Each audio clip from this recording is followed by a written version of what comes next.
Let me just say to start with that, Carrie, I'm impressed with everything that you have here. This is probably the best display and items to be able to educate people with, not only what to get, but maybe how to use it and how to make it. So kudos to you for that. I was asked to just kind of go over a little bit of what the first 72 hours are. And since I know after about 4 minutes you're going to stop listening, I'm going to tell you the only thing that's important right now, and that is if we get to this point, you're on your own. Now, most people don't realize that. They have in their mind what you see on TV of these endless fleets of EMS and fire and police, but those are just little segments and they keep running them so it looks like a lot. But I want you to think for just a second, if something big happened here, and we're talking probably earthquake because it's the biggest thing that can happen, but also think about terrorism.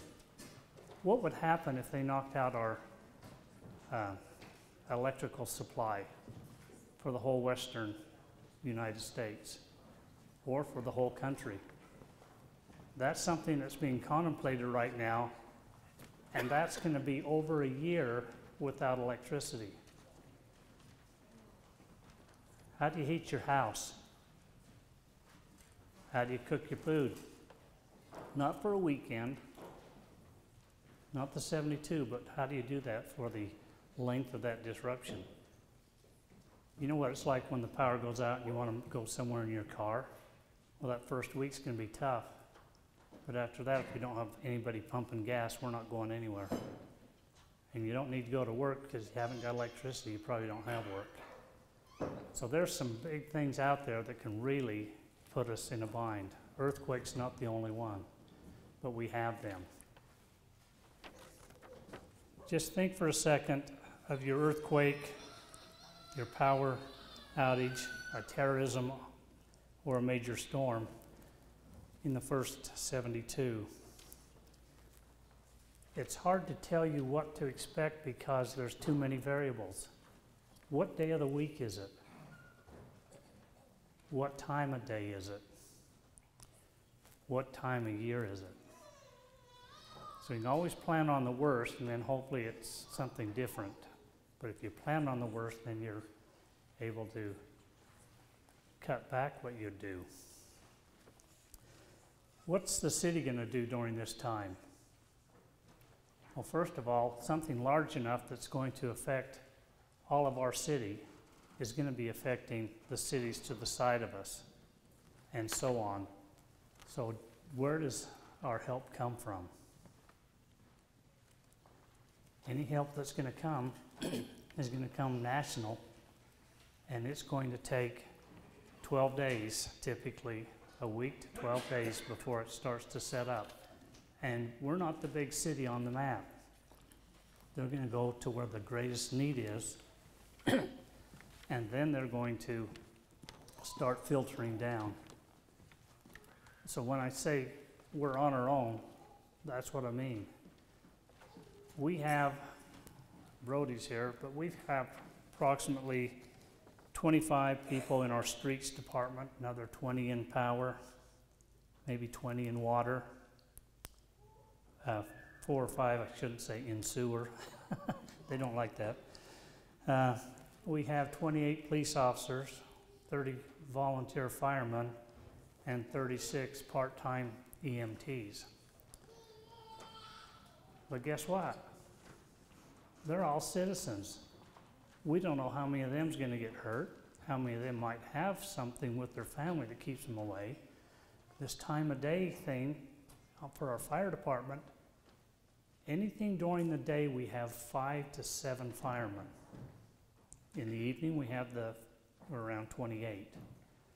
A daytime event for us has a lot of our adults out of city trying to find a way to get home.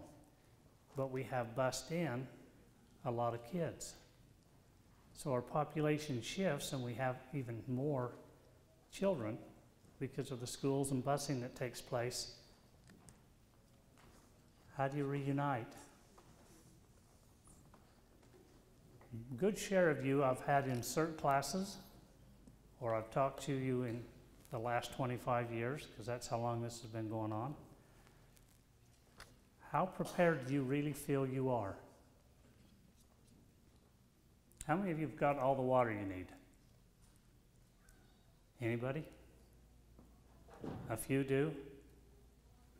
That's something you can get right now. Get it done. Count the water that's in your water heater to get some additional water.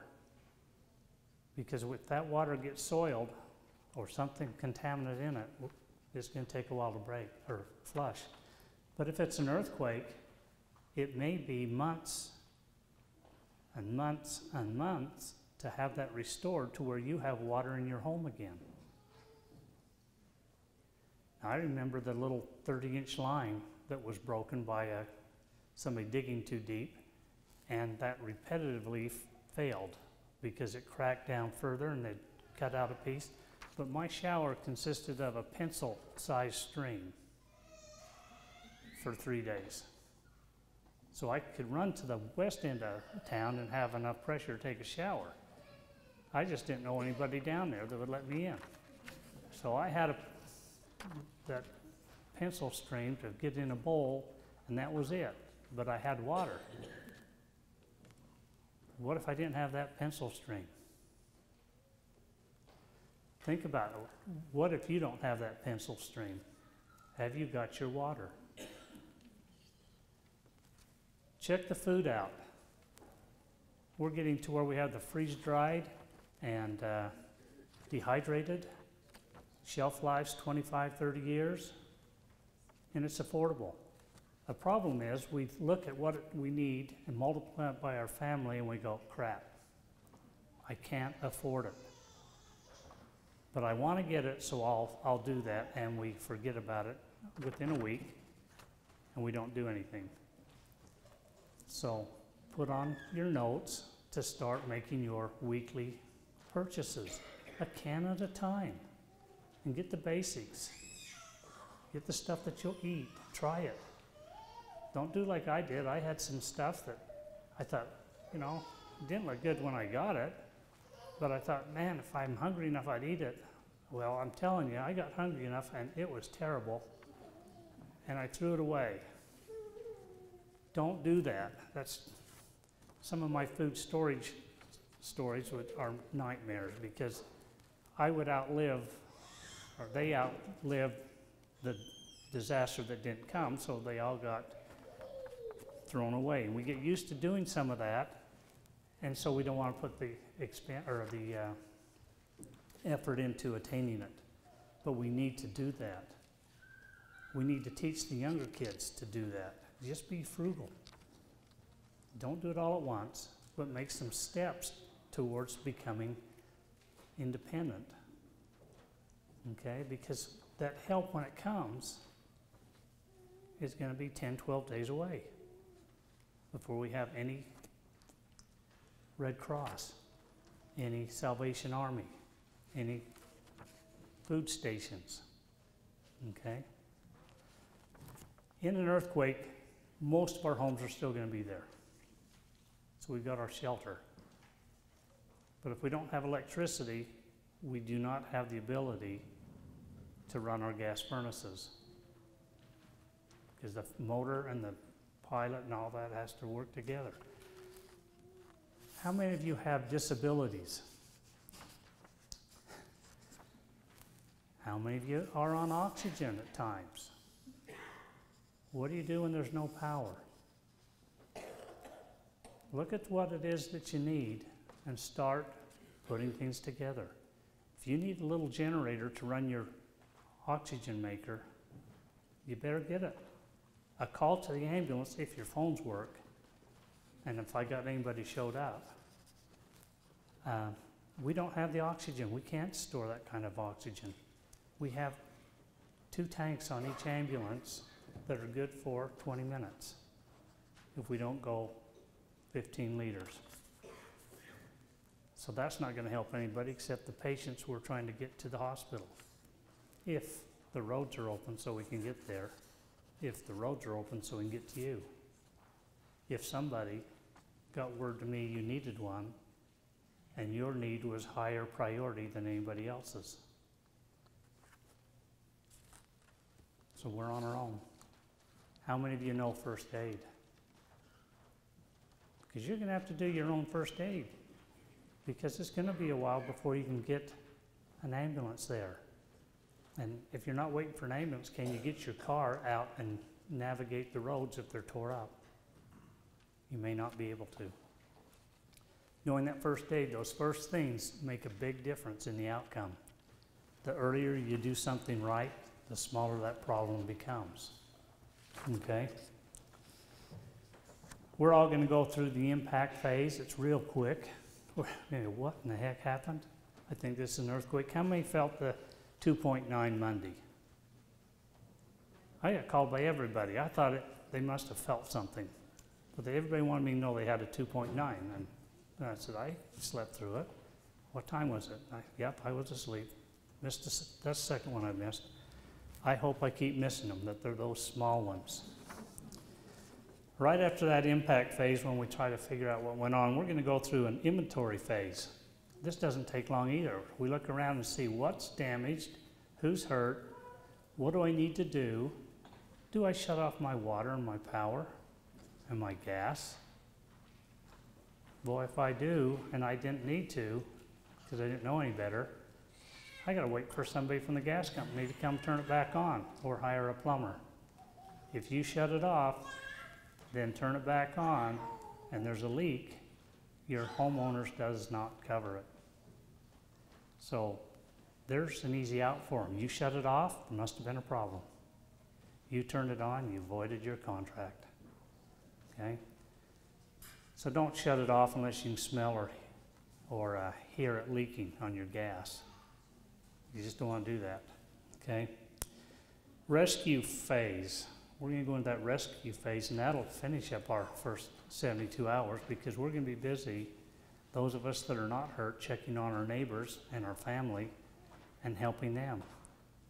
And we're going to get word to our stake president through our bishop, who gets message to me what the status of your stake is and where help's needed, so that I can direct other stakes to your area if you're the ones needing help, or you to another stake if they need help.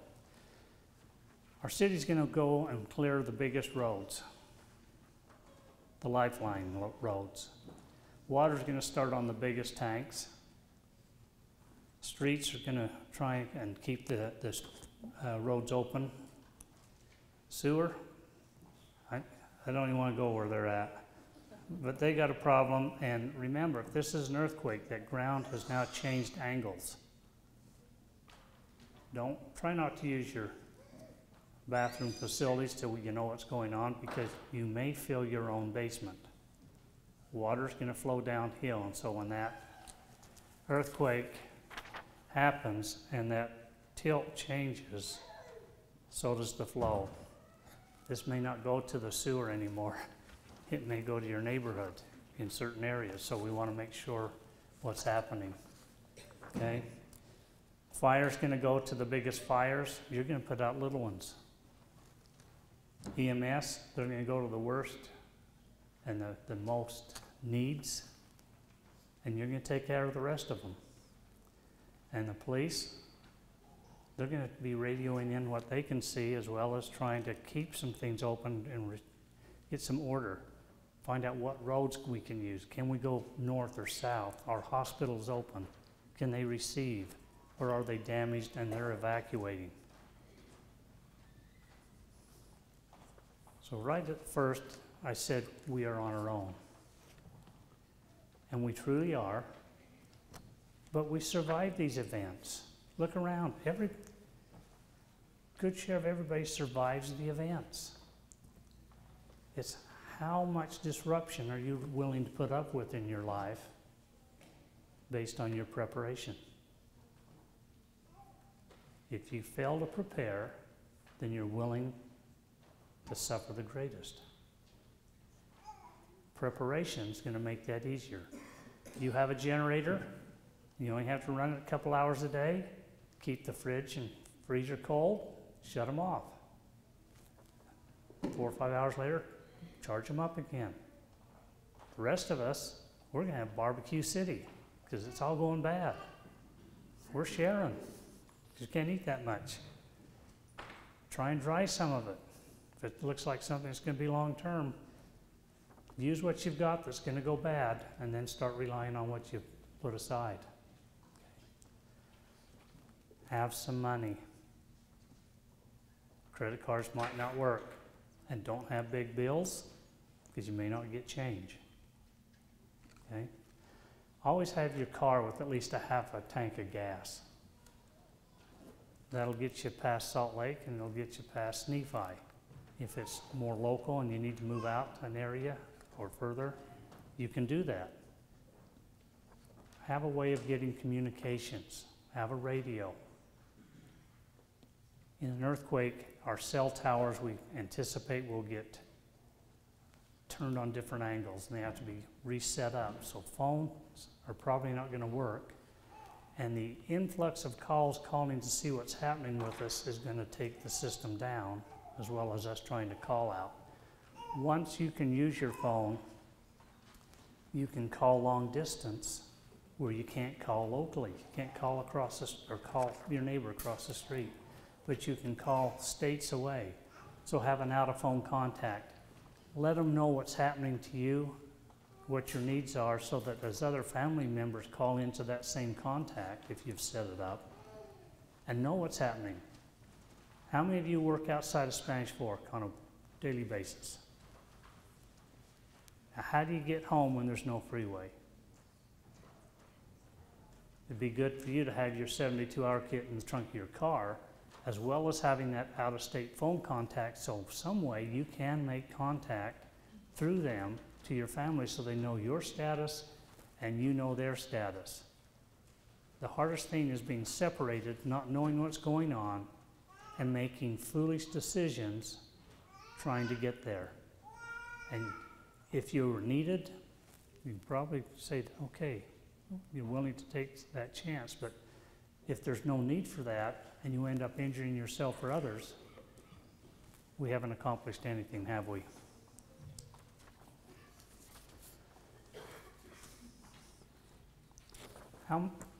Is most everyone here from the Spanish Fork stake? Maple Mountain? Any other stakes? Canyon View? Mapleton? Spring Creek and Springville. Spring Creek and Springville? These are some of our neighbors that we hope are going to come help us. And at the same time, they hope that their need is great enough, we're going to be headed over to help them. Isn't that the way we do things here in Utah?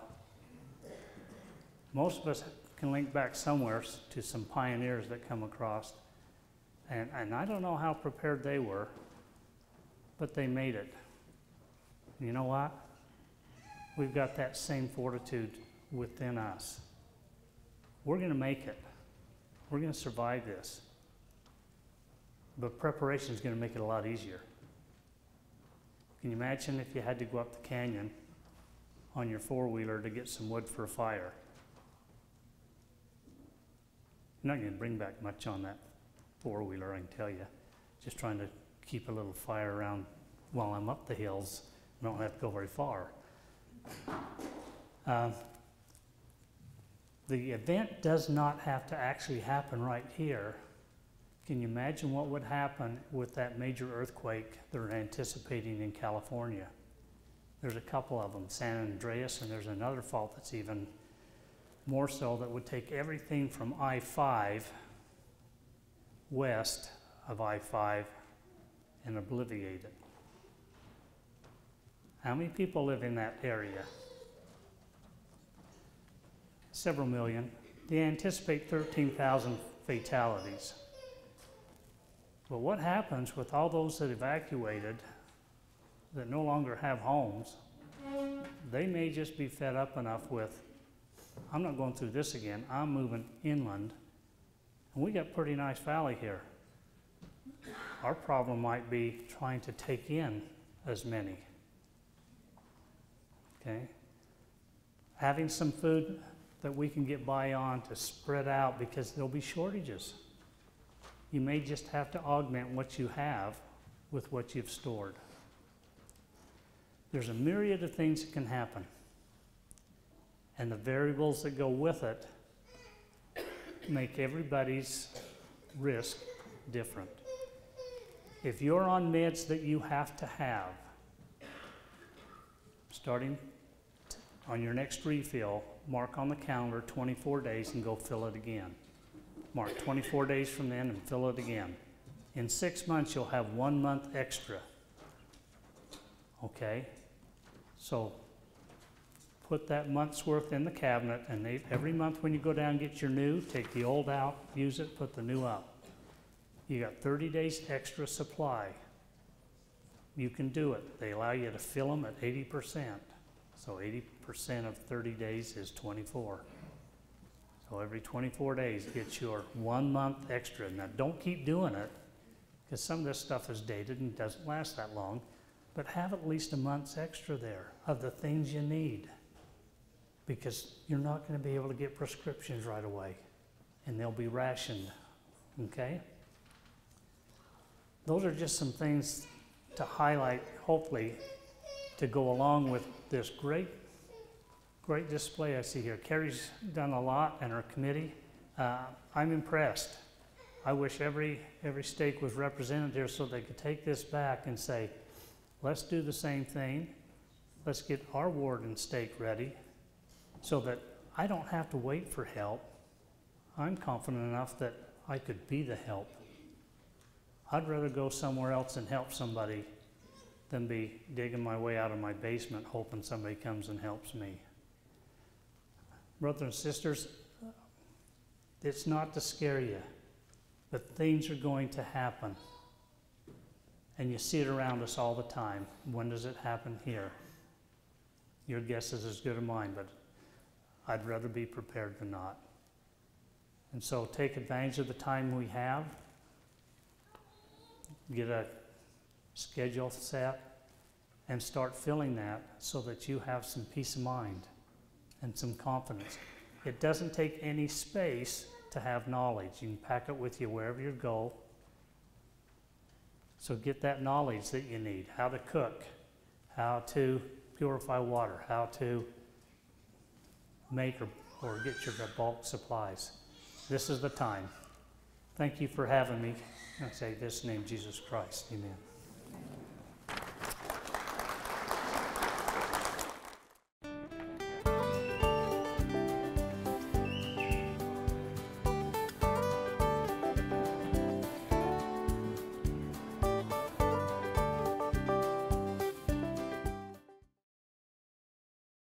Okay. What's the best water filtration system we have?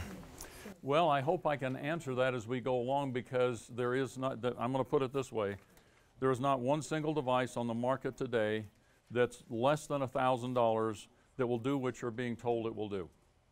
Does not exist, in spite of what's being said. Now, it takes a series of things, and that's part of what this is about, because I have, you know, if you have the AquaRain countertop drip filter, great product. The Catadine, great product. The Berkey, great product. That's one stage that you will need, and you're going to use between 5 to 9 to get it done when it's really bad. And so you'll see some of that, and one of the handouts will cover that in there. So when you're dealing with water the way it is kind of right now in our mountains, even Utah Lake, it's not that bad. You can deal with that. But in an emergency, and I'll describe it again, here's the water you might be dealing with. Utah Lake with raw sewage flowing into it and bodies floating in it. That's what you got. And there is not one single device that will take that water that costs less than $1,000 and will make it, in fact, less than $1,500. It'll just take that water and really do it reliably, long period of time, and you can maintain it. That product does not exist. And I irritate a lot of people, and I make some enemies when I say things like that. But it just happens to be reality. And I do what I do for me, and I want to know that it works. And if I can do it for me, then I can teach other people about what it is. So that's the short, long answer that we'll cover a little more on. But the real answer, in fact, I'll get to this too, is I've got 6 hours of audio on the web that you can listen to for free. We're going to get it eventually filmed and put together with all the pictures and everything, but it's there, and that's in one of your handouts. We'll talk about that. So any other question we have for just a moment here? We have about 2 minutes. Okay? Okay, I thought of another one. How about boiling your water? Wouldn't that just, other than particulate stuff, wouldn't boiling your water make it clean? Yeah, boiling your water will take care of it, all the microbes. Yes, that's a true statement. So you can get a cheap particulate filter, can't you? You can. Here's the problem with boiling your water. You have to have a source of heat, and I said long term. And when you have emergencies and things are shut down, electricity is gone, natural gas is gone, propane is gone. Okay, you have wood and coal, and you got a million other people, you know, taking all the wood and coal that's been stored too. And so again, you have a reliability problem. Now, that's one of the things that you should, in fact, be prepared to use, because sometimes heat is one of the wonderful things you can do. But if you don't have fire and you don't have heat, you've got a problem. So that's why it's not one single device that'll do everything. So that's part of the answer part of the time. And you have to be able to adapt to whatever the situation and the conditions are. It isn't like here's the silver bullet that does everything every time for anything. That doesn't exist. And we're kind of gadget oriented, and I like to have things, I'm lazy. I'm as lazy as the next guy. I don't want to do more than I have to do. I don't want to spend more than I have to do, so I'm just looking for the one little thing that's $9.95 that does everything. Doesn't exist is the problem. And so you have to be adaptable, and the adaptability comes from what you know here, what's in your heart, and what you can do at your fingertips. That's what it really takes to be able to make it. And it's not just about stuff. You'll need some stuff, but it's your head, your heart, and your fingers that's going to get this done ultimately. And I do a whole class on attitudes and things like that. Saw a hand there. Well, we got this glass thing from the cannery that's supposed to purify any water you drink. Is that not true then? That's not true. I apologize. It's not. Now, we say any water, any kind of water. It will do what it will do up to a point. How long will it do it? How much water can you make? Yeah? Okay. But again, I'm talking about Utah Lake, raw sewage flowing in it, and bodies floating in it. And that's the kind of water you've got. And it's laced with viruses. It's laced with all kinds of nice things. Say again? They say it's any water. Yeah, okay. It's a nice theory. Okay.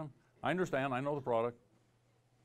I try to be kind, but I'm going to give you principles.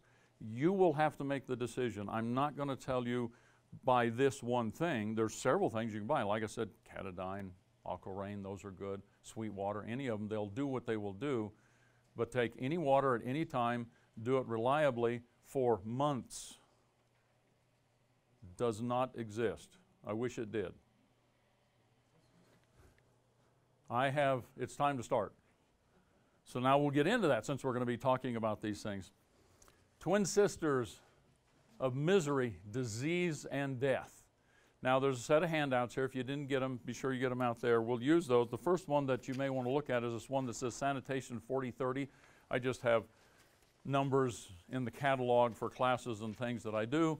So that's the one that you may want to have out. It has a lot of things on it. The others you can read. When we come to them, I'll show you one of the others. Oh, and you might want to read, in fact, these questions on water. I have this one that's called The True Challenge of Emergency Water Purification. Read that one. And this little box on the back is where you go to get 6 hours of instruction. 6 hours will not fit in the 50 minutes that I have. I'll do my best. And that's just on water. Truth about life, this is the way it is. There is no doubt that tomorrow will come, and there's no dispute that things happen. But how you're prepared to meet tomorrow will make all the difference in the world. If you're prepared for the worst, then no matter what happens, it will be an adventure.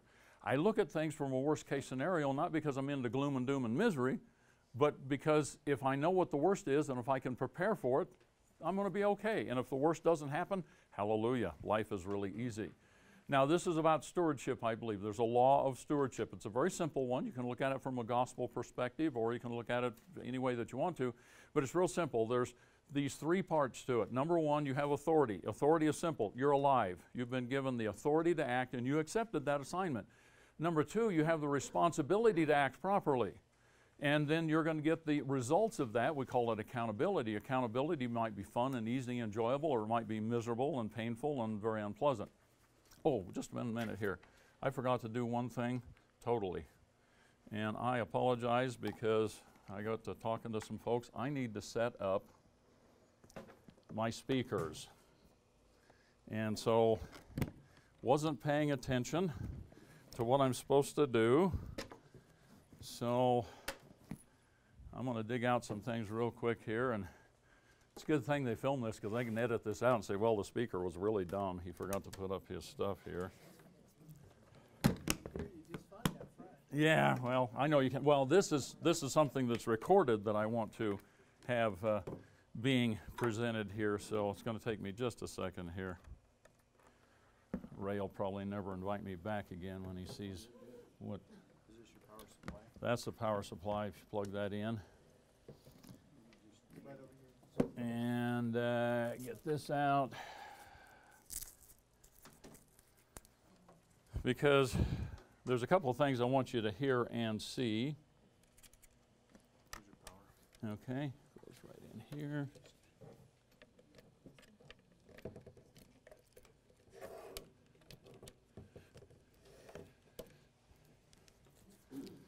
This will do the trick, I imagine.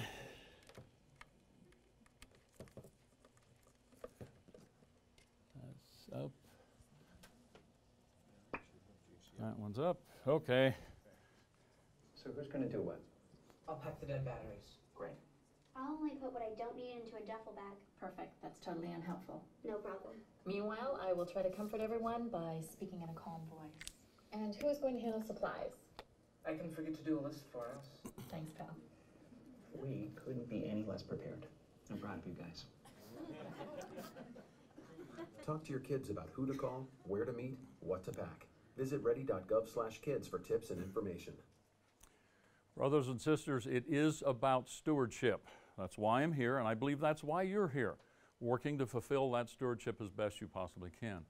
Now, in this area we call of provident living, I like to think of it as provident living, not preparedness. There's 9 areas that you have to be working in. This isn't just for emergencies, this is for every day of your life. There's foundation, clothing, water, sanitation, nutrition, shelter, wellness, tools, and supplies. Everything you need to know, do, and have for every day of your life is contained within there. And of course, they break down into subparts within each one of those. Now, big picture of sanitation, I call it the hidden deadly disaster that very few people recognize. And why is that? Why is it that most people are absolutely clueless about this? Well, let's put sanitation in perspective for just a moment. If you take a look at the health expectancy of what's gone on in the past 100 years or so and how it's increased, most of the credit is given to antibiotics and doctors and hospitals and all these wonderful medical procedures. That's only maybe 10% of the reason. The bigger part of it has to do with our sanitation practices that have changed dramatically through the years as we learn some things. Let me give you a few statistics to help put this in perspective. Back in 1952, there was a polio emergency because we had 14 cases per 100,000 of polio. That's not deaths, that's just cases. Now, it's a terrible disease. You don't want to get that thing. And we had an emergency that mobilized a lot of forces to try and stop that. Let's go back a little further, back around 1900. There were 4,229 babies that were born live per 100,000 that died from diarrhea, dysentery. And that was accepted as normal. That's just the way it was. We had this high mortality rate. And we're not talking about all the other things that took the children out. That's just one of them in there. And you have to understand that 100% of those were preventable by proper sanitation. Another one, this is where you take a look at what the death rate was for babies in different places around the world, and this would be in the developed world, and you notice how it takes a very dramatic plunge when we started to figure out things like just wash your hands for goodness sakes. Wash things around you, keep things clean, and the mortality rate for infants went down. That's all sanitation. This is Philadelphia. This is deaths from typhoid that occurred, and where that plunge comes in there, they put in a water filtration plant. And typhoid went down. That's all sanitation. So when I'm talking about how critical sanitation is extremely important to understand. It's vitally important because where sanitation is poor, death and disease run rampant, and we think about, well, that's over there in those poor countries or those disasters. That could be here within moments if we're not prepared to deal with it. So gratefully in the U.S. we have very little experience with breakdown in sanitation. Widespread breakdown has not occurred. Little pockets of it, like, New Orleans after Katrina and things like that, and that was really problematic down there. But it wasn't widespread. But that's going to catch a huge number of people off guard, and it will literally kill people. As a matter of fact, the death and disease from sanitation that follows after a major event will take more lives than the event itself. And let's take a look at what we mean by that. This is Haiti. This is looking at 2010. This is a wonderful case study. It's a very unfortunate thing, but a wonderful case study. Now, at the end of 2010, we're looking at the fact that there was, of the clinically apparent that had cholera, not just cholera, not everything else, just cholera, about 200,000 people. It's a country that has 10 million population. And they're looking at the subclinical being around 800,000. That means 1 million people, or 10% of that population down there, has cholera. They're either carrying it, but they're not symptomatic, or they are in fact sick and getting treated. Let's step forward a little bit, a little more recent statistics in here. As of December of 2012, the hospitalizations were running around 2,300 per week with around 40 deaths per week from cholera, and that's with hospitalization and with care. And then if you take a look at what the confirmed cholera cases were in that period of time, well, there's 200,000 of them confirmed with 9,000 plus deaths in there. And the subclinical could exceed 25% of the population. It is not going to clean up in a few years, a few decades. It will take generations to clean this mess up because it's just being spread around in the environment. Take a look at a little bit more here. There was $13.5 billion of aid poured into Haiti down there. And you need to understand that if cholera is untreated, if it just runs its course, the fatality rate is 60%. So what if aid had not shown up? What would the mortality rate? We would be into the millions of people. About 250,000 people died in the event. The sanitation would take out 10 times that or more if it had not had all this aid that was poured in. Now, sanitation preparedness is key. There's two areas that you must take care of. One of them is you must be 100% sure that you can keep your environment clean. I didn't say sterile, I just said clean enough so you're not spreading disease. Secondarily, you must have ample amounts of safe water for both consumption and sanitation, because we use a lot of it for sanitation. So why is water so critically important? What is the leading cause of death on planet Earth? What will more people die from than anything else today and every day? It is dysentery. Where does it come from? Contaminated water. That's all about sanitation. That's why these two things they're twin sisters. They're married at the hip. Gratefully in the U.S. we have very little experience with widespread dysentery. Well, that's going to catch people off guard. So having an adequate supply of sanitary water is vitally important for your well-being, your safety, your health. If you get this equation wrong, sanitation and water, then people get sick, people die is what it comes down to. Now, sanitation and water fail in our society. We take a look at all these wonderful services that comes to us, but I'll tell you this, if I went up here and pulled out any single one of these lines and said it is gone, it will never ever come back, and there's no workaround for it, the whole system will eventually fail. If we take out one of these up here, these blue lines with power, it's over like that. Everything shuts down. Some things take a little bit longer, and some things we kind of coast along, but eventually it grinds to a halt, because the power grid is the golden thread that weaves our society and our lifestyle together. So, infrastructure failed? Well, if everybody has to shelter in place because there's some kind of event, like a really nasty pandemic that's going on, and the only way to survive it, because the mortality rate on some of these things is 80%, cholera is pretty bad, but some of them are 80%, and that's 80% if you have health care. So, you would stay home. Or another one is, if there's a nuclear event, just like you can't go outside in this one, civil unrest and breakdown and those kinds of things, you stay home. And our systems require human beings to run them over a period of time. Lots of automation, but you have to be there to maintain things. It finally shuts down. Now then, people in developed countries, even in ones that are in the developing stage, we don't want our lifestyle to change. It just happens because it does. And we have to be prepared for that. Our modern disposal systems require functioning infrastructure, the support personnel, electricity, fuel, those kinds of things. And they can break down, they can fail because of things like physical damage, loss of energy sources, loss of maintenance and operation personnel. And during disasters, people break down. You see, it comes down to the physical stress, the emotional stress, the lack of proper rest. I don't sleep as well on the ground anymore as I used to. And poor and inadequate nutrition that's going on. Then you have this environment that's overloaded with all this, microbes that are out there that are looking for you. And your immune system simply is overloaded and breaks down. And the goal is to stop the spread of the short list. This is the short list. There's a lot more things than that. And within that short list, it's cholera, typhoid, and dysentery. Those are the big killers. And it's these little guys that are all around us.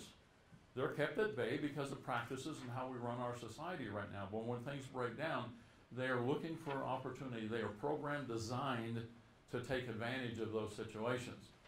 So following a disaster, failed sanitation really will track down, sick and maim, and kill more people than the event itself. And the people that are unprepared and ignorant are the ones that are going to go. So when things really break down, it will be up to you, is the bottom line. The guys on the horses with the blue coats, the flags, and the bugle, they're trying to get there. Maybe they'll make it. Maybe they're in the same mess that you are. Maybe they have a few million people to go through before they get to you. Maybe when they get to you, everything they had to help has been used up. So it's up to you is what it comes down to. And your actions now will literally determine the outcome. That's why the preparation is so critical. So I go back to this thought. In Haiti, what if aid had not come to them? What if aid does not come to you and your household simply because it can't? Now, I'd like you to understand one other thing. The people of Haiti were better prepared than our people are for that level of event. I'm talking about a Haiti level of event that did that much damage to the infrastructure and that much of the population. So if we had that kind of an event that occurred here, then it will be worse for us than it has been for them. And they're a very poor country. And the thought might be, how can that possibly be? I mean, look at all the advantages we have. It's a real simple thought. Their lifestyle is what? Just barely above ground zero? It's a very poor country. I've never been there. I know people who have been there. How far did they have to fall? Not very. How far do we have to fall? Huge. So why would it be so hard for us? Well, it's really, the question is, what will cause people to not be able to survive? Why aren't they doing things to survive? Number one, apathy. Top of the list. Don't know, don't care, don't want to know, please leave me alone. Life is great. I heard somebody say something about all well in Zion. I'm not sure what that is.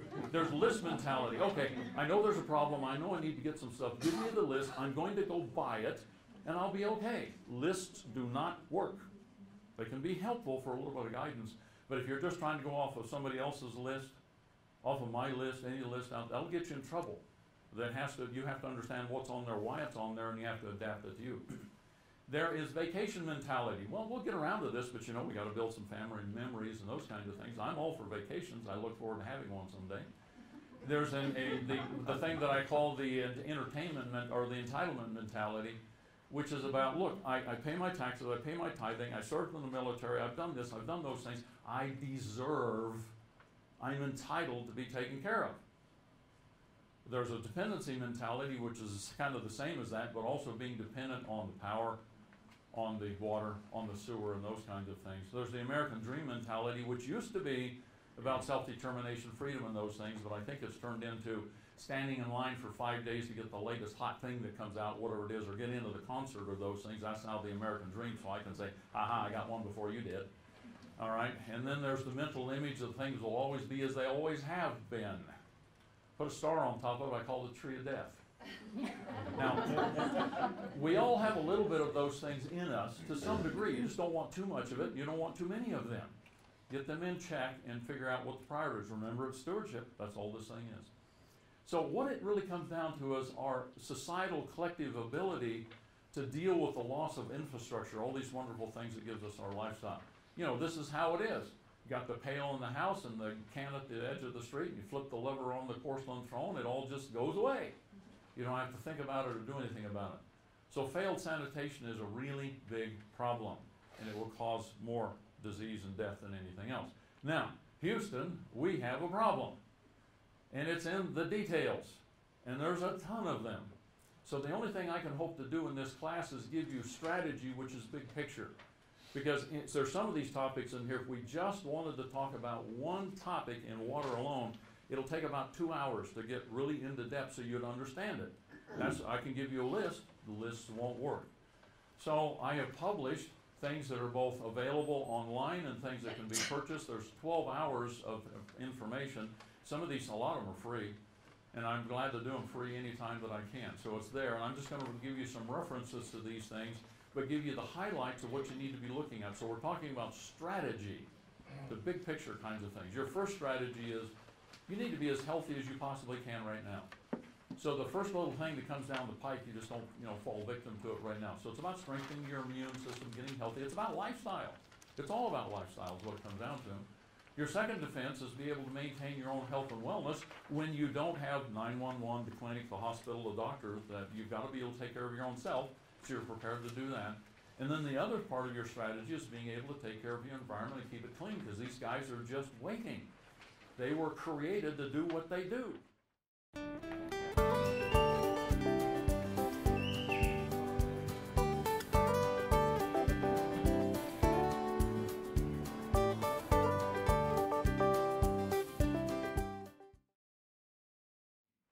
They were created to do what they do. All right? So we're going to start with the worst sanitation issue first. And this is something that is the most deadly substance on planet Earth, and we have control over that. And that is human waste. Human waste. Now, most of this sanitation stuff is socially undiscussable because it's just kind of taken care of in the background. We don't have to think about it. We have this system that takes care of things. We don't worry about those things. So what happens is we don't talk about it because it's a dirty topic.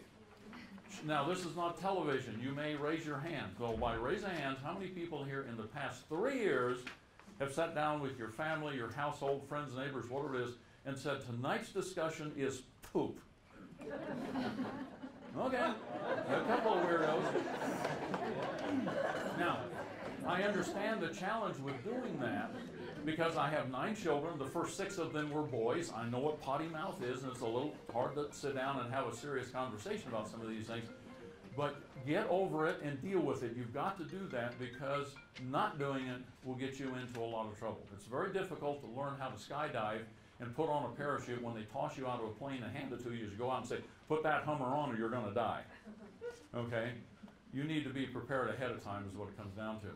So human waste issues, and I'm going to go from the most hazardous first, or the least hazardous to the most hazardous is what we're going to do. The least hazardous of all is urine. In fact, it's not hazardous at all. It's a resource. Anybody want to leave yet? I'll come back to that then. You didn't leave. Garbage. This is the organic things that will break down and decay and draw flies and rats and mice and those kinds of things.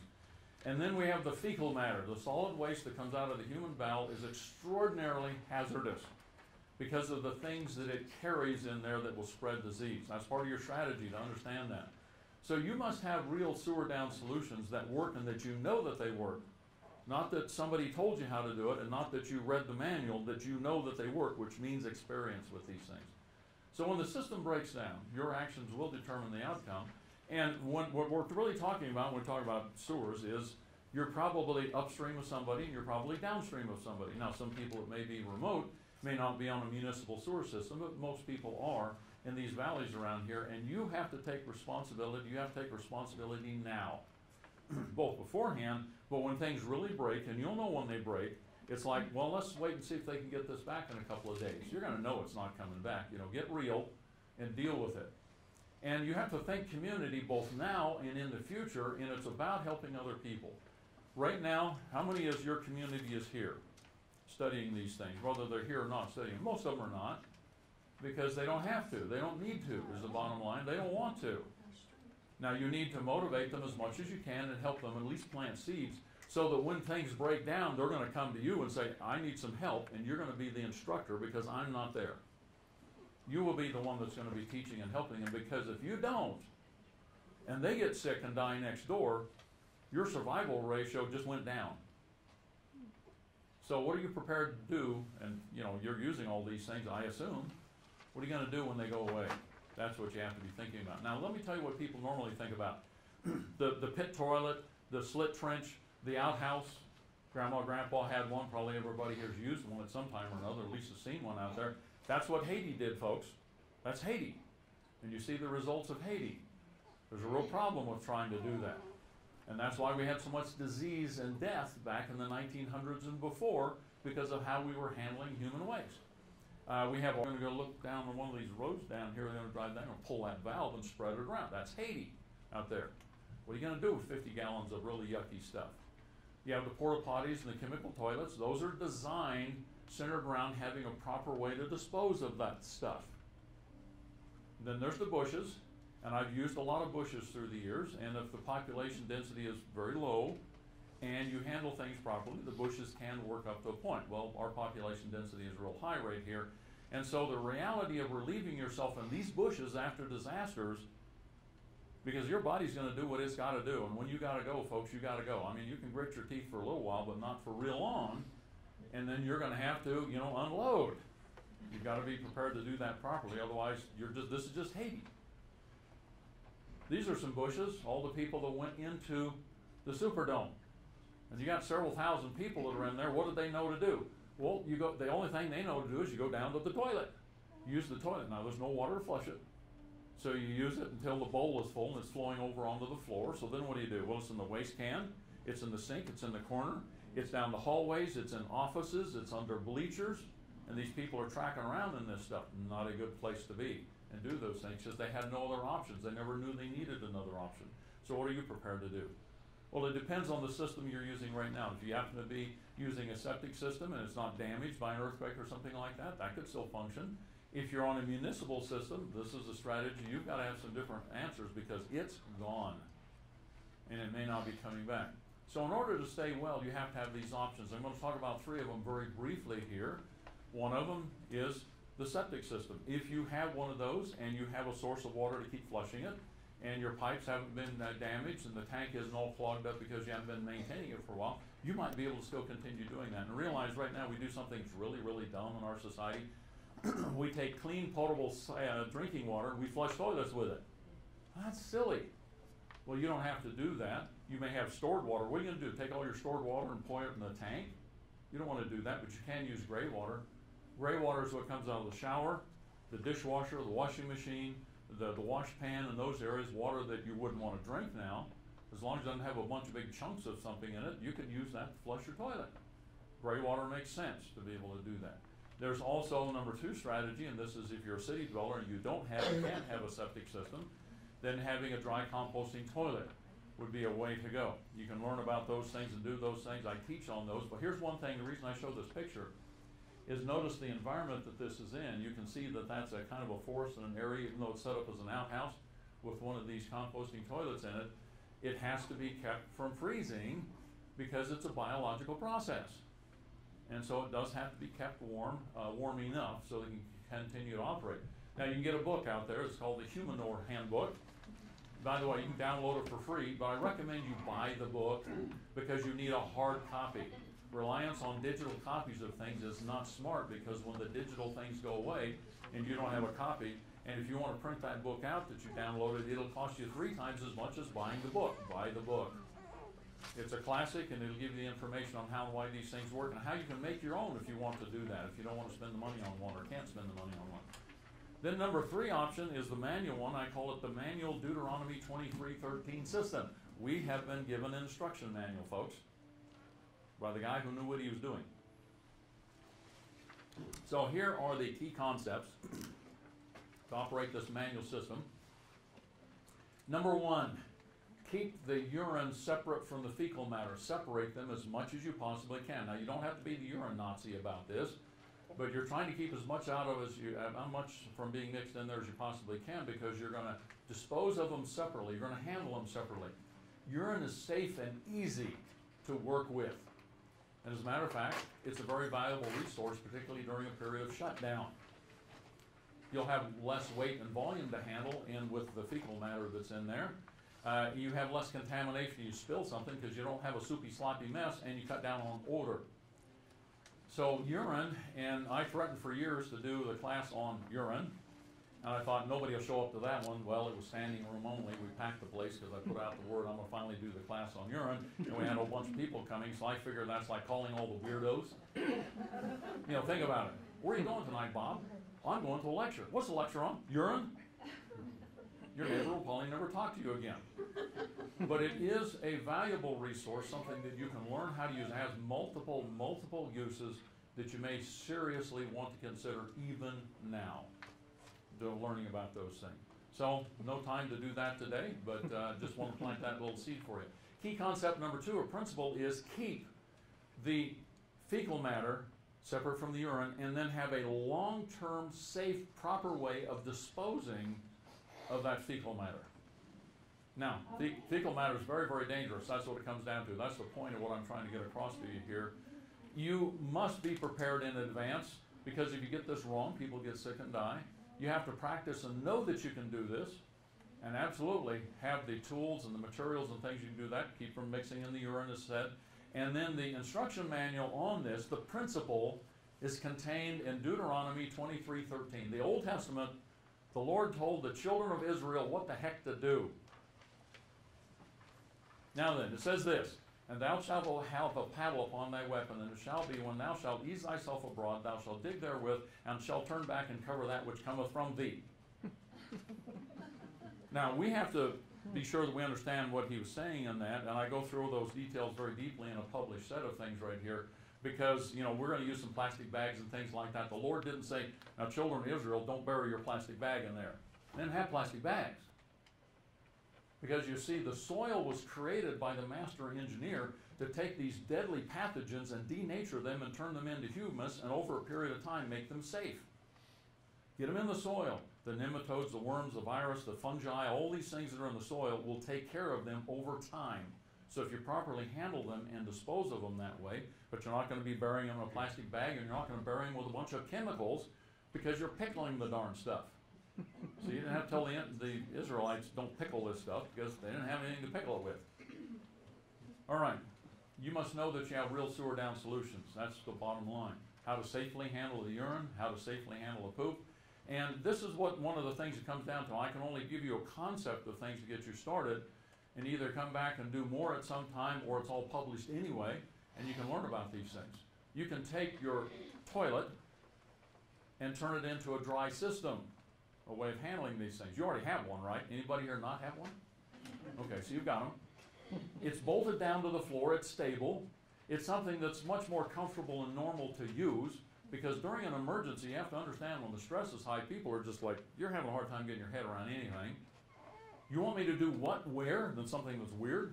If you have the availability to the toilet, particularly for young people, elderly people who, you know, are just really freaked out, this is going to be a lot more comfortable, normal thing to do. You can't use it exactly. You're not going to flush it, but you're going to have a more normal place to go. And you can easily convert it back to a flush system should and when the system come back.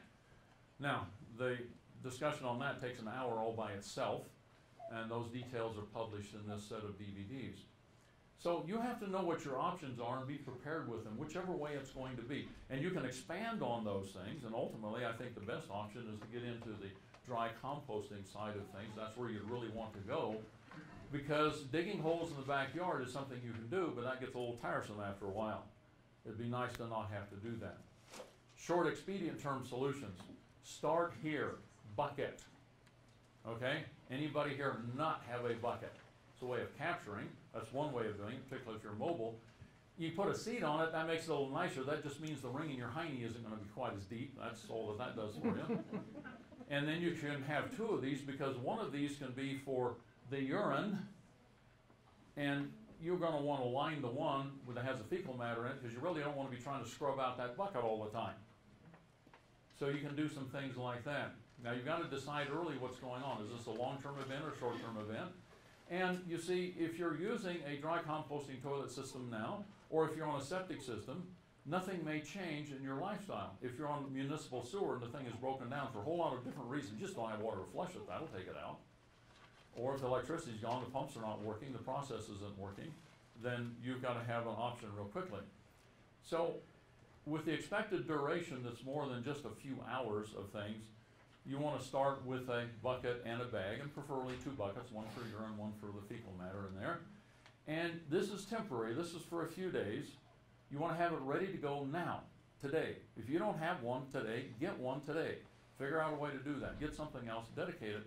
because you don't want to wait until, like in the Superdome, the toilet bowl is all full and it's flowing onto the floor. Well, you probably wouldn't let it flow onto the floor like they did there. But if it goes in that bowl and the water's not coming back to flush this thing, folks, you're going to be down in there dipping that stuff out of there. Do you want to do it? Sorry to be graphic, but think about it. You don't want to do that. I don't want to do it. So you make preparations ahead of time so that it's not going to be so problematic for you. Now, where you live can determine on what you do. Places where I live, where one of my sons live, we're out in the country and we have lots of room around us. It's easier to do more things out there. If you live in an area that's the houses are a little closer together, that's different. Or if you're in the high rises, we don't have many of those here. But I was thinking about this when I was listening what was going on in New York with Hurricane Sandy that came in there, and they're talking about all the people that have tried the elevators don't work, and you got elderly people that can't climb up and down stairs on the 42nd floor, and they don't have any flush toilet, and I'm going like, this was not fun for those folks. What would you do? What would you tell your people to do, your friends, your neighbors, your children that live in one of these places? Well, the bucket and the bag is a great place to start. Get some dry material, kitty litter, peat moss, something like that, so you can add it to it. I would still separate the urine from it, but anyway, at least have that. Now, so you can capture this stuff, put a twist tie on it, but don't drop it out the window, okay? Don't do that. You're going to set aside, and one of two things is going to happen. Either the system comes back so you can properly dispose of that stuff, take it down, get it hauled off, or the system is not coming back and you're not going to stay living there. You're just going to abandon it and leave your prizes behind. So those are the two choices that you have. Hopefully things come back and you can take care of it. So temporary solutions when on the move, I talk about that a lot in some things that have been published out there. The evacuation kit to live by, and here's kind of a basic evacuation, sanitation, bucket, toilet system. Everything kind of fits in there. If everybody that went to the Superdome had one of these, we have people that would not have got sick and died. Now, part of your strategy in the sanitation area has to include a number of things. 6 other areas in here which are all covered in what's been published. One of them is protect your house. If you're tied to a sewer system and you have a basement, you are at threat of people flushing their toilet into your basement, which means you abandon your house and everything that was in the basement. If you don't have a basement, there's little chance that that would happen. But if there's a basement, if things line up just the right way and things break down a certain way and people are still flushing their toilet upstream from you, it comes up in your basement. So you need to know how to take care of that and eliminate that problem. Cleaners and sanitizers, these are things you want to have stored and set aside. I'll say some of the chemical things, but there's other things that are old-time things that actually work very, very well and have multiple uses. Personal hygiene is an important thing that you want to be taking care of and understanding that. Please understand that bar soap can and will spread disease. And you don't want to be using the antibacterial kinds of things. Those are not good for they don't work very well anyway, in spite of what manufacturers say. The real tests are they don't work very well, and they cause a whole bunch of problems out there, so you want to be using something different than that.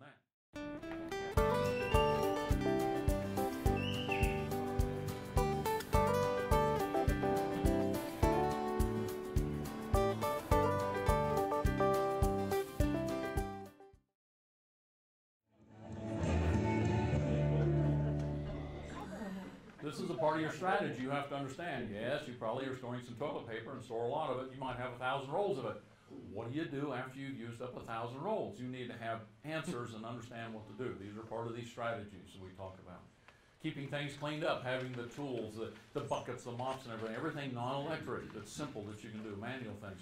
Personal protection is a part of, you may have to handle and be around some really nasty things, and you don't want to get those things on you, so being able to protect yourself from them. And then pest and vermin control is an important thing too, because during disasters, when all the suppression breaks down and there's a bunch of garbage out there, these guys will take advantage of that. The explosion of flies, mosquitoes, rats, mice will be phenomenal. You've got to be prepared to cut back on it. Now, if we took care of things, we wouldn't have that explosion, but people probably won't.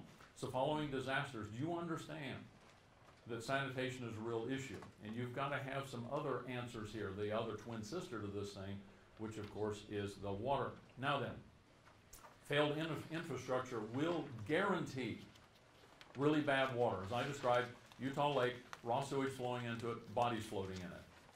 That's bad water, and that may be all that you have. Now hopefully it's not, but it might be.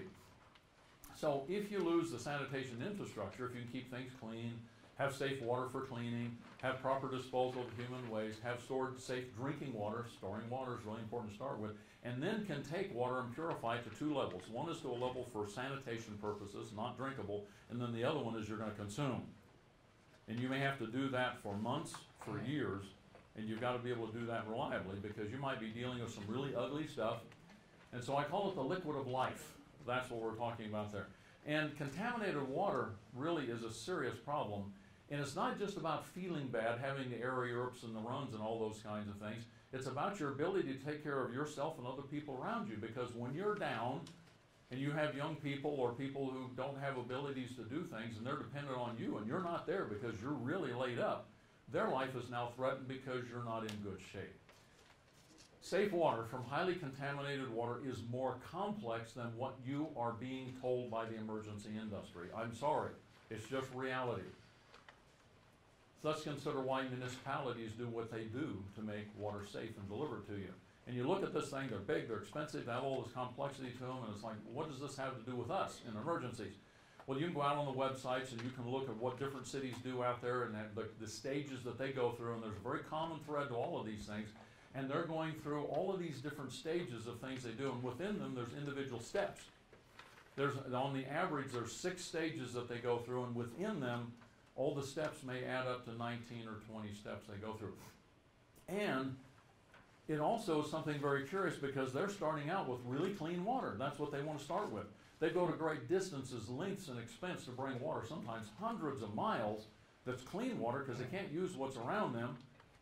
They're not dealing with filthy water. They're not dealing with sewage water. They're not doing that. They don't have to. They don't want to. And so even with that, understand that they are using all these stages, and in addition, they're also monitoring the water quality daily, hourly, sometimes minute by minute, depending on where they are. And they're doing maintenance all the time on these things. And you're supposed to go out and buy one filter or one chemical or one little process, and you're going to spend $29.95, $59.95, or $149.95 on it, and it's going to do all of those things, and you're dealing with wild water that might be pretty bad, or you might even have really filthy disaster water.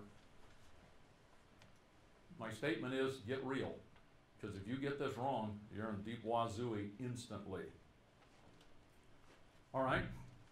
Let's go through some principles real quick right here, because that's all we have time to do, to give you an idea of these things. Now, this stuff is listed on a handout you have right here, and there's more published on this two-sided sheet right here that has the graph on the one back of the grid. And these things right here, it's all right there.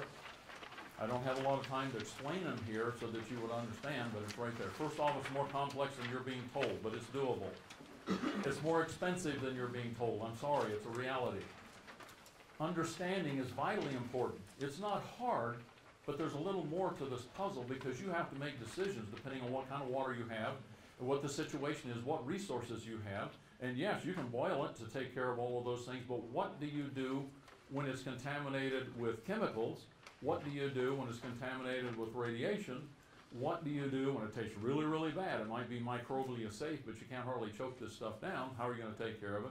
Or what do you do when you don't have any fuel to boil it? You've got to have options. That's what I'm saying here. There isn't one single way of doing these things. Proper maintenance is required. The black box that works forever, that you don't have to spend any money on, doesn't exist. Cities don't do that. If they knew how to do that, they'd do it. They spend millions of dollars maintaining their systems and doing all the monitoring all the time. And you can't cheat when the water's bad. This is like a parachute.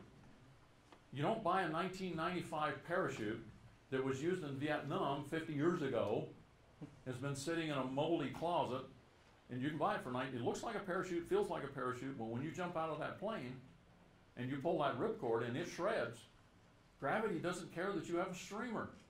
It has no responsibility to take care of your parachute. You can't cheat when things are really bad. You're going to be using between 5 to 9 stages that may break down into many more steps than that internally in some of those stages. And these stages must not be blended all together in one place because you've got to be able to maintain it. Think about this. You buy the really inexpensive color printer. One cartridge, CMYK, 4 colors in there, right? You use up all the yellow. You throw the whole cartridge away. Well, what you want to be able to do is replace the yellow when the yellow's out, or the blue, or the red. For maintenance reasons. Same thing in your water purification. If it's all plugged together in one thing, it might work for a little while. Number one, you can't tell which part of it is expended, used up, or not working. And secondarily, now you get rid of the whole thing, and it's expensive when you do that. So, let me give you some principles on what it might look like if you're centering mostly around a filtered system, which a lot of people do. Remember, there's options that can be more centered around using chemicals or more centered around using heat. But there isn't just one of those things that's going to do it. All right, pre-treatment. This is about trash and silt removal. Let it sit in a bucket and let the stuff float to the top and settle to the bottom, take the stuff in the middle. I mean, that's as simple as that stage might be in its simplest form. There's a thing called clarification, which municipalities do by adding some chemicals to it that cause the really fine particulate that floats around. It's almost colloidal in nature, and it won't settle out because of the Browning motion of the molecules that are bouncing around in there in the water, and also the charge on the particles that keeps repelling them, so they just kind of stay in the water suspended.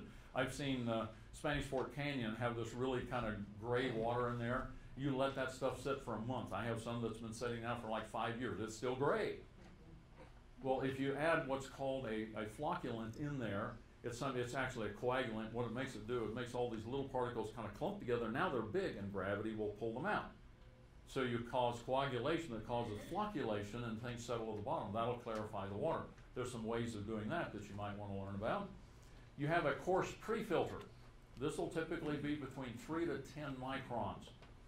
That'll take out a lot of that silt, and it'll also take out the biggest and some of the worst of these critters in there. Cryptosporidium and Giardia are large, so they're fairly easy to filter in that regard, as long as you have a filter that's an absolute filter. If it doesn't say absolute on the filter, it's nominal. What do I mean by nominal? You go down and buy a 2x4. That's its nominal measurement. What's the measurement? What's the absolute measurement on a 2x4? 1.5 by 3.5. It's called a 2x4, so its nominal measurement is 2x4. Its absolute is 1.5 by 3.5. And what it means if it's a nominal filter is that it will take out 85% of the things that are that size or larger, but 15% of them get through. It only takes one of them little guys, and if you're dealing with water that's not all that contaminated, that might be good enough. But we're talking about the Utah Lake, the way I described it. It has trillions of those critters in a few gallons of water, so there's only going to be a few 100,000 to get through. Ouch! That's why you want absolute filters when you get right down to the fine pre-filter, 0.5 to 1 micron. And again, that's all on your handout.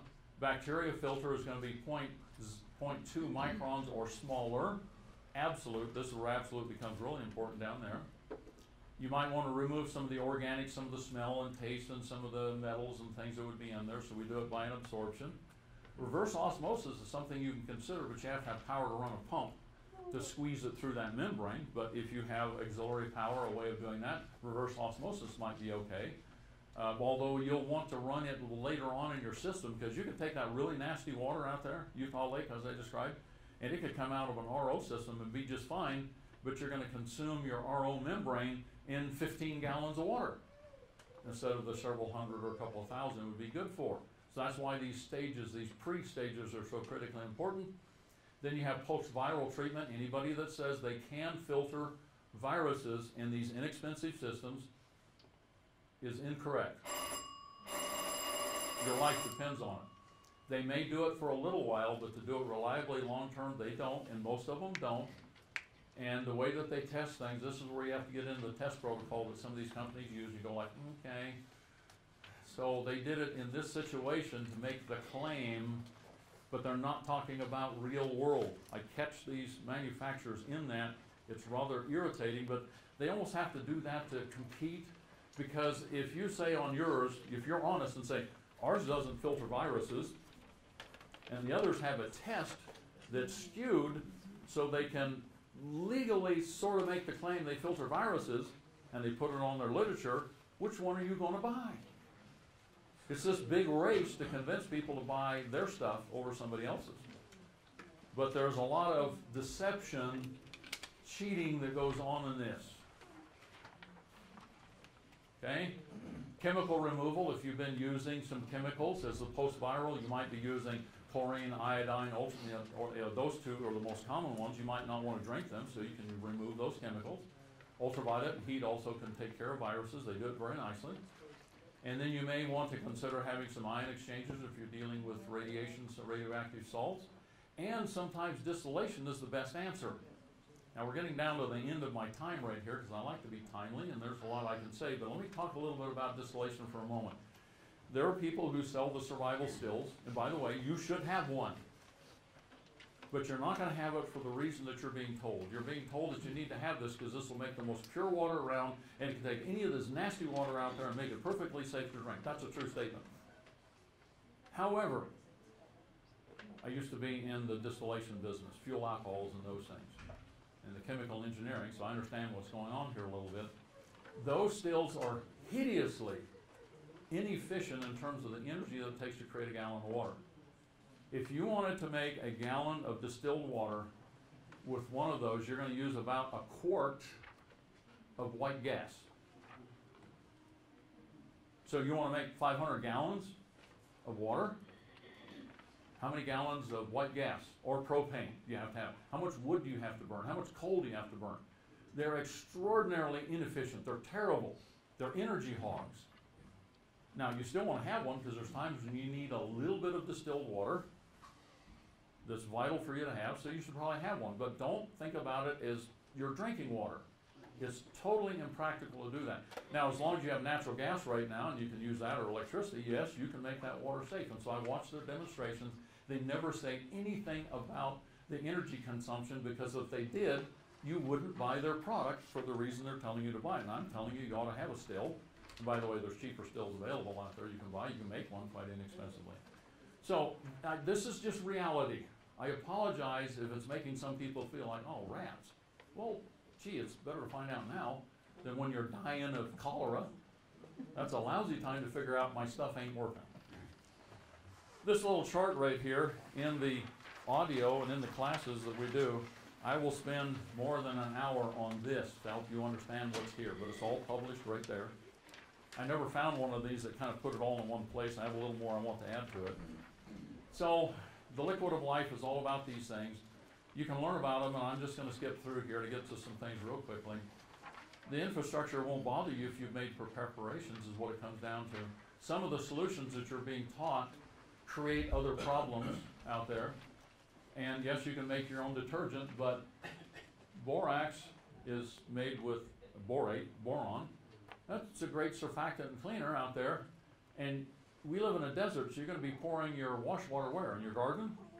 Now you're going to completely overload it with boron. That's a trace element you need to have, but you don't need massive amounts of it. You don't want massive amounts in it. And the Fells naphtha, by the way, has got some nasty things in it you don't want in your garden either. And then there's some other things out there, and some of the cheaper detergents. When we put together in our company, we put together a laundry kit, and I'm going like, what laundry detergent do I want to use? Something that's concentrated biodegradable. And I find that in a lot of these detergents, they have one of these things that's called the APES in it. Just Google that one and read what it's about in there. It's toxic, it's bioaccumulative, oh that's great, it's non-biodegradable, it's an endocrine disruptor in your body, and it has estrogen-like activity, which is one of the big problems we have with our health right now because we have all kinds of chemicals floating around that are doing that. So, in conclusion, you might want to study these things right here because there's a lot of information right there. I would invite you to come back sometime, get some other things. I'm going to mention one thing here at the end that if you're interested in, if you go to the website and you send us a message that says you'd like to be included in the Liquid of Life class, I'm going to be filming it sometime in the next few months. And it's nice to have an audience when we do that. It'll probably be done in 2 sessions of about 4 hours each. Because it's not just buy this little one thing, this is how it works. It's the whole technology that I've been talking about right here. And you can come to that. There's no charge for these classes. We'll publish it, and then it'll be available to people. So you could go to the emails on there, Safe Harbor Alliance, and say, I'd like to be in that class. And we're going to try and get people together to do that. So anyway, thank you very much. I hope this helps you. I hope it doesn't discourage you. I always figure out that the truth is always welcome, no matter how unpleasant it is. And that's what I'm interested in. Thank you very much. Have a great day and morning.